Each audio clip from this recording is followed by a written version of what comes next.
All right, so here's what we're doing. We're doing 3 different styles with Israel Adesanya. Hold on. And I'm going to do a new style every single round. So first round, I'm doing boxing. So I'm only going to box this man. I'm not going to kick him. I will not try to elbow him. I will not use any other weapons. But me boxing. And if we make it to round number 2, I'm going to give him the entire kickboxing work. The entire 8 limbs. So we're giving him like Muay Thai, right? We're kicking him, we're elbowing him, we're kneeing him, doing it all. And then if we make it to round number 3 for some reason, then we're giving him the full MMA work. We're grappling him, striking him, kicking him. So yeah, just a little style bending. I've used Israel so many times. I got to find new ways to entertain myself while using them. Damn, this man is pressuring the crap out of me. The kicks always helps with dealing with pressure when you're using Israel. He's got the 2 side kicks to the body, the lead and the rear one, and they always come in handy. But when you're only boxing, the good news though is like it's not like trying to box with John Jones. Israel's boxing is actually not bad in this game if you have decent timing. It's not what he does best, of course. There we go. But it can work. So I think this man is going to, I think we're gonna, oh, what happened to my clock? Oh, my clock is not there. Oh, shoot. Whatever. It's okay. It's all right. It kind of feels better not having the clock there. I'm flying blind. Oh, shoot. Boom. Oh, crap. Nope. Switch back, Izzy. All right, he drew blood in the first round. Me no likey, me no likey. So, yeah, man, Israel will be facing Joe Pyfer, the main event. And I gotta say, boys, I'm worried. I'm scared. I'm scared. Because, man, with Joe Pyfer, you're not just dealing with power. I mean, the man is very powerful, but you're dealing with a fighter who has gained a very valuable experience before having to fight someone like Israel, right? That fight against Jack Hermanson was a valuable lesson to Joe Pyfer that, you know, when you're facing a veteran, when you're facing someone who's been in there for a little bit, you know, someone who has some experience, you can't just go in there and run them over like they're a bum, you know what I mean? Even if you have a lot of power, if you don't have there we go. If you don't have a reliable mechanism to deliver that power, you might as well not have it. And I feel like every single powerful fighter has to learn that at some point. They all have to learn that at some point. Francis Ngannou learned it against Stipe Miocic. Like when you're in there with a veteran, when you're in there with someone that is very experienced, someone who's seen it all, you can't just like, as soon as the referee says go, wham! 100 miles an hour, bulldoze them, get them out of there. It just does not work. Can't do it.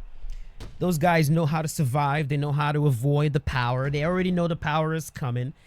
They'll drag you into deep waters and they'll kill you. So I feel like Joe Pyfer learning that against Jack Hermanson, now that he's about to face Israel and seeing the improvements, I think he's a significantly more dangerous fight for Israel now than he would have been back then, because he understands coming in to this fight that he's dealing with a vet. He's dealing with a world-class championship level fighter, and you're not just gonna run Israel over. You're not just gonna fucking broom. He's elusive. He knows how to avoid shots like that, especially when he knows you're extremely powerful. There's a certain, by the way, we're kickboxing now, boys, if it wasn't clear. See here. Let's see if my man can survive the kickboxing section. Back up. Back up. Again. Back up. Oh, shoot. Hey, who you think you're pressuring now that I can kick you? Oh, shoot. Uh-oh. Again. Yeah. So it's a dangerous fight for Israel. I think Joe is going to be patient. He's going to combine his... Oh, shoot. He'll combine his striking with his grappling. He is a black belt in jiu-jitsu with very his half guard is like his half guard is actually really hey. There we go. Go right ahead and leave a like on that one. Hope you guys enjoyed that. Yeah, Joe Pyfer is very good with the arm triangle. He's very good with the darce. He's very good with the rear naked choke. And his blast double is actually pretty gnarly. You know, the kind of blast double that can actually injure you if you don't know how to break your fall, right? The way he lifts them and like crashes them. A lot of fighters instinctually will post their hands. And like I'm just worried for Israel with this one. You know, I really am. Which is crazy because it didn't used to be that way, right? I used to be very comfortable watching Israel perform because I always just would assume, oh, he's just going to win the fight, right? He's just going to win, but it would seem like that is no longer the case, man. He is 3-fight losing streak, and this could potentially make it 4, which sucks. Anyways, I like that. I like that. Let's move on. All right. Porta. Thank you. Touch me gloves. Touch me gloves. As always, we're starting things off with boxing. Boxing. We're boxing and boxing. Boxing, boxing, boxing, boxing, boxing. No. Okay.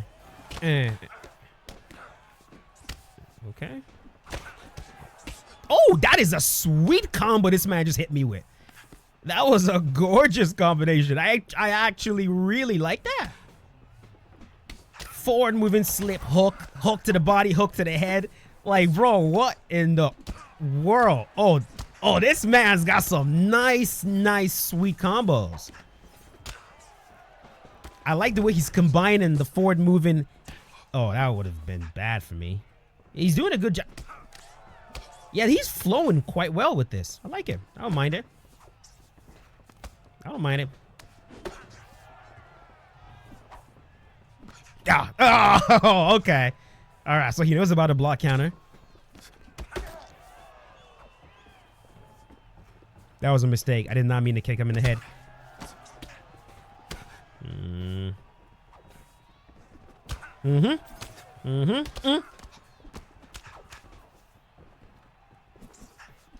I will get you with that. I will block counter you. Ooh. Decent, the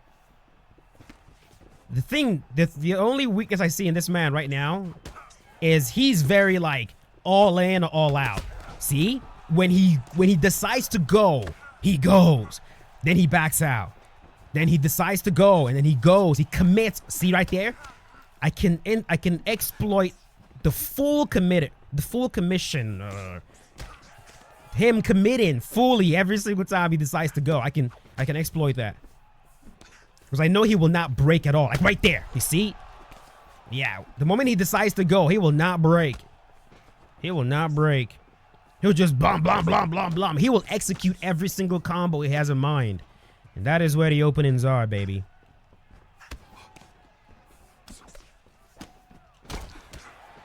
You see that? He stopped himself there. I guess he learned. He stopped himself. Another one. Another one. My bro, are you going to survive the boxing round? Are you actually going to survive the boxing round? Or am I about to knock you out in the boxing round, bro? I haven't even had time to show you me kicks. I haven't even had time to show you my kicks. Right there. You see what I mean? Yeah, this dude, he will go. Boom. I've got my combo in mind. I will freaking go. That is why I can... That's why I'm hitting him now. Again, you see that? Like he was loading up and he quit. Hey man, look. Look. I just figured out your pattern. That's all, bro. Like when you decide to go, you just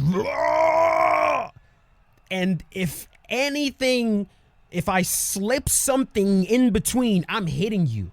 And because you're already going, the vulnerability is gonna be skyrocketed, right? So you gotta like break the combos a little bit. Don't just, I'm going, like, break it a little bit, you know?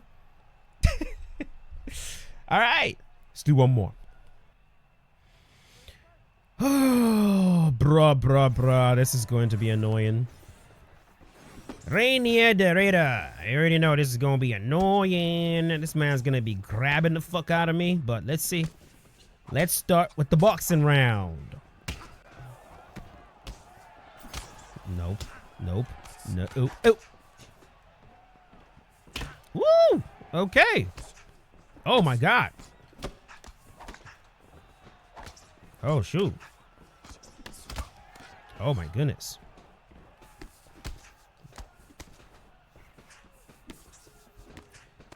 I don't have a prediction for this fight, boys. Hey, there we go. Israel versus Joe Pyfer. I don't. Oh, there we go. There's a shot. I don't have a prediction. I just have hope.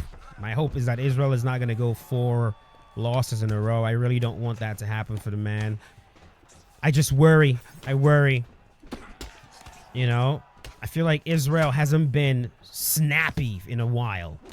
I know right now I know he is working on stuff like, you know, his athleticism, working on his strength and all that stuff, but I feel like he got it.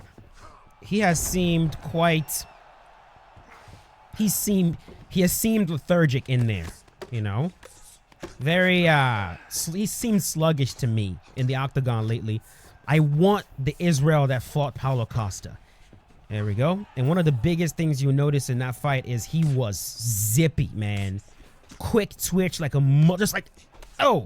just very like, oh, come on. I was talking too much. I was talking too much. But,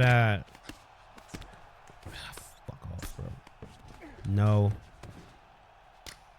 Like, quick. Oh my God, bro. I'm trying to get my thought out. All right. So yeah, I would just like to see him zippy. Like to see him fast. Like to, because he's gonna need. I need to see him elusive. Be careful with the stance switches. You know, he's gonna have to go back to his Matador days where he's moving, elusive, dodging, making the opponent miss, smacking him. You know what I mean? Like the Brad Tavares days. That kind of Israel. Creative, loose, fast, you know? Busy. I don't think he should, you know, especially now, man. The amount of times, it's not the first time he's been knocked out. You know, he's been KO'd before, but the more you get knocked out, the more you get knocked out. Because then, you know, your brain, there we go, sat him down. Finally. I don't know what the science behind it is, but like apparently, you know, your brain just will now start shutting off earlier to protect you from that trauma. It's almost like it remembers the trauma, and so it just, now any little time you get touched, boom, your brain goes, nope, we're not dealing with this again. Just shuts off right away. So it's kind of, it's a pity, man. You don't want to be, that's how fighters become chinny, right? And I'm worried for Israel, man. You don't want to become chinny like that, bro. People dropping you left and right. It's just someone like Joe Pyfer. And the thing with Joe as well is, no. I'm giving you these kicks. I'm giving you these kicks now. You dealt with my boxing in round 1. Now you're dealing with my kicks, with my MMA, with my kickboxing. There we go. Back up. Oh, son of a, this dude is not gonna let me, man.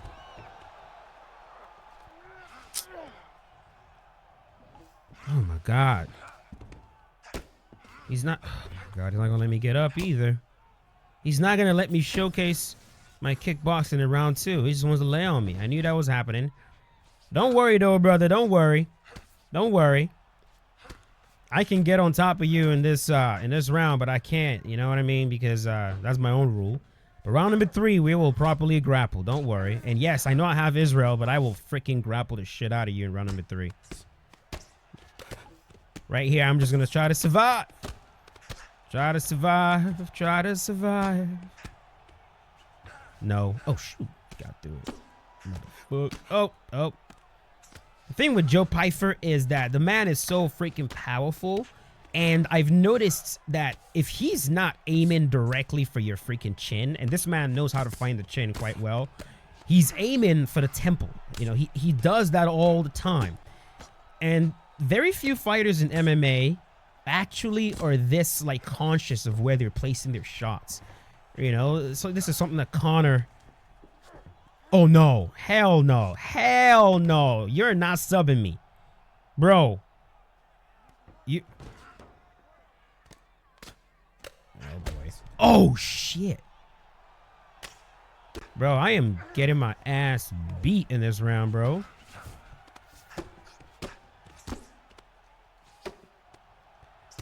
You know, some of the fighters that do that very well, Conor, of course. John is very good at that. Taporia. Charles Oliveira does that very well too. There's just some guys that are like very intentional with where they're hitting you, with where they're placing their punches, their shots. But I mean, Joe, he's always aiming for the temple. And the thing about temple shots is, even if it doesn't knock you out, it sets up the knockout because it just messes with the fighter's balance, just messes with your balance, and then you're on freaking Queer Street. You're like wobbling all over the place. You're disoriented, discombobulated, all weird. No, get the fuck out of here, bro. And then that's when he finds the shot. So it's almost like he fucks with your balance first, and then when you're off balance, he finds the kill shot. All right, we gonna grapple next, buddy. We're gonna grapple next. And he finds a shot. So I'm just worried, you know, because of the way Israel moves sometimes. Like, is he going to catch one right here? Is he going to catch one right here? Is he going to catch one in the back of the ear, which is completely legal? Ends up on Queer Street and then one in the chin, you know? That's what I worry. Or are we going to see a... Come on, buddy. Thank you. Is it going to be a... Israel versus Paulo Costa all over again, or Israel versus Brad Tavares all over again? I hope. Back up. Come here. Nalani, one. There we go. Let's grapple. Let's grapple. No. Dum dum dum dum dum dum dum dum dum dum dum dum dum dum dum dum dum dum. No. Yeah. You are probably thinking, bro, this man cannot grapple at all. I'm going to have my way with him in round number 3. No. I am just going to take him down again, lay on him. Nope. It's not the way it works, bro. Nope. This is not Marshall Mind from UFC 2, buddy. No. This ain't the same one. This ain't the same one. I have learned the art of the wet blanket. The wet blanquito. Actually, I am almost certain blanquito does not mean blanket. I'm almost 100% certain it doesn't. Look at the way Israel's right hand is phasing through the skin. I now understand why that happens. I get why that happens. There are a lot of different things that I used to like critique. I'm like, oh, billion-dollar company can't freaking deal. Now I understand why. Like, it's not about money. Well, it is about money. It's about money, but there's also certain issues that is like, and now that I do this 3D shit, bro, I notice a lot of things now. Even in the absolute best games like God of War, I notice this kind of stuff all the time. Axe phasing through the skin, you know, when you're swinging at the opponent, Kratos going through opponents, all stuff like that, you know. And it's not intended. It's just the nature of the beast, nature of 3D shit. They use, I'm 100% sure, at UFC, the team, they use reach constraints to get the arm to try to glue to the chest.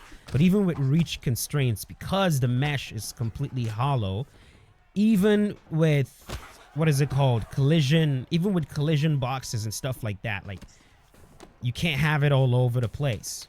So, occasionally, hey, oh, gotcha.